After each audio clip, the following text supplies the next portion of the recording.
바로 이웃에게 재산상의 피해를 입힌 경우에 속건제를 바쳐야 됩니다. 그 속건제를 바치는 위에 2절, 3절에 보면 5가지 경우가 있는데요. 첫 번째는 누군가에게 내게 어떤 물건을 맡겼을 때, 맡기고 어디를 가거나 맡아줄 것을 부탁했을 때 그것을 자기 것이냐 마음대로 사용하고 나중에 다 사용하여 버리거나 못쓰게 만들어 버리고 난 다음에 입을 딱 닫아버리는 그런 경우 속건제를 드려야 됩니다. 그리고 또 어떤 경우에 드리는가 하면 두 사람과의 계약 가운데, 언약 가운데, 약속 가운데 담보물로 잡는 거 있죠. 그 담보물을 불법적으로 자기가 차지해버리는 경우, 그 경우에도 속건제를 드려야 됩니다. 그리고 이웃의 물건을 도둑질하는 경우, 그래서 들키면 속건제를 드려야 됩니다. 그리고 강제로 도둑질하는 게 아니라 강제로 힘에 의해서 이웃의 물건을 빼앗아 버리는 것, 그것을 착취하는데 착취했을 때 또한 속건제를 드려야 됩니다. 그리고 우리가 보통 많이 범할 수 있는 또 죄 중에 하나인데, 누군가 잃어버린 물건을 주었는데 그 주운 물건을 주인에게 돌려주지 않고 자기가 감추어버려서 나중에 자기 것으로 만드는 경우, 이런 경우에 속건제를 드려야 됩니다. 이런 경우에는 반드시 원금과 함께 원금의 20%를 더해서 배상하고 그 위에 속건제를 드려야 하나님께 사함을 얻을 수 있습니다. 하나님이 우리에게 속건제를 가르쳐준 큰 이유가 두 가지가 있는데요. 첫 번째가 뭐냐면 속건제는 참된 회개를 가르칩니다. 우리가 한번 읽어볼까요? 시작. 속건제는 참된 회개를 가르칩니다.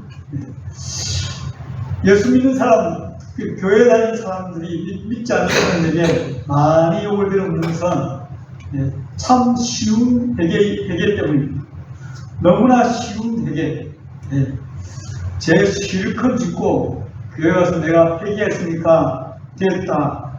그리고 또다시 죄를 짓고 하는 것. 이것이 참 쉬운 회개인데요. 이 참 쉬운 회개야말로 정말 하나님 앞에 바르지 못한 죄된 행위라고 확신합니다. 이 속건 제물은 그 참 쉬운 회개를 하지 못하도록 하나님이 제도적으로 장치해 놓은 것입니다. 이 속건 제사는 다른 제사에 비해서 엄청난 금전, 금액이 들어갑니다. 왜냐하면 용서받으려면 피해를 입은 그 금액의 20%를 더해서 그 사람에게 배상하고 또 순양을 사서 성소의 세겔로 제사장에 가서 순양을 사서 그 순양을 드려야 사함받기 때문입니다. 이 순양을 드리는데도 돈이 굉장히 많이 들어요. 그리고 성소의 세겔은 일반 평민 사회에서 유통하는 돈이 아니기 때문에 성소 안에서만 유통되는 돈이기 때문에 그 돈 가치도 꽤 높아요. 그리고 이 순양은 암양보다 훨씬 비쌉니다. 우리가 속죄제를 배울 때 돈 많은 사람은 순양을 바쳐야 되고 돈이 많지 않은 사람은 암양을 바치라고 하나님께서 말했거든요. 그래서 이 속건제를 드리는 데서는 엄청난 금전적인 지출이 필요합니다. 이것은 하나님이 우리의 죄의 무게를 확실히 알고 죄를 가볍게 여기지 말라는 뜻이 여기에 들어있습니다. 그러니까 그냥 쉬운 해결을 하고 그냥 네가 어물쩡하게 내 죄를 덮지 말라는 뜻입니다. 확실하게 죄값을 치르고 정직하게 진실되게 회개하는 사람이 되어야 된다는 것입니다.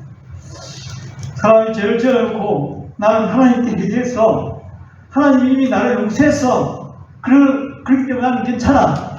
이런 것이 아주 값싼 회개입니다. 이것은 정말 나쁜 회개입니다. 자기가 하나님께만 회개하면 되는 것이 아닙니다. 왜냐하면 하나님께만 회개하면 그 피해를 입은 당사자는 그대로 정신적, 물질적, 육체적 고통이 그대로 남아있기 때문에 제가 몇 번 이야기했는데 그 미량이랑 그 영화에서 그렇게 말하지 않습니까? 태권도 원장이 어떤 집안의 그 아이를 유기해서 살인했는데 버젓이 그래서 너무나 그 부모가 너무나 억울해서 용서해주고 싶지 않았는데 그 부모가 예수님을 만나러 간 다음에 그 부모가 그 원장을 용서해주러 이제 감옥에 갔는데 그 감옥의 원장이 나는 이미 용서받았습니다. 이렇게 하는 말에 이 여주인공이 돌아버리는 그 장면이 정말 생생하게 들리는데요. 우리는 그냥 입으로 내가 주님 회개합니다. 주여 내가 잘못을 회개합니다. 라는 것으로 회개하지 마시기 바랍니다. 하나님은 진정한 회개를, 참된 회개를 우리에게 원합니다. 우리가 주님 앞에 죄를 지었으면 그냥 하나님 우리가 잘못했습니다. 내를 용서해 주십시오. 라고 끝나는 것이 아니라 하나님 앞에 구체적으로 무엇을 어떤 죄를 지었는지 그 죄에서 완벽하게 돌이키는 것까지 그것이 참된 회개입니다. 지금 우리가 하나님 앞에 20불을 더해서 선물을 더 바치라고 말하지 않습니다. 그러나 우리는 하나님 앞에서 죄를 지었을 때 그 죄에 대한 분명한 조치와 대가를 지불하여서 하나님과 우리 관계를 바로 회복하는 저와 여러분들이 원합니다. 그리고 손해를 끼친 사람이 있으면 그 사람에게 정당하게 보상을 입혀서 그 사람이 당한 아픔과 손해를 원상 회복해주고 그 마음이 더 시원해지도록 만들어야 됩니다.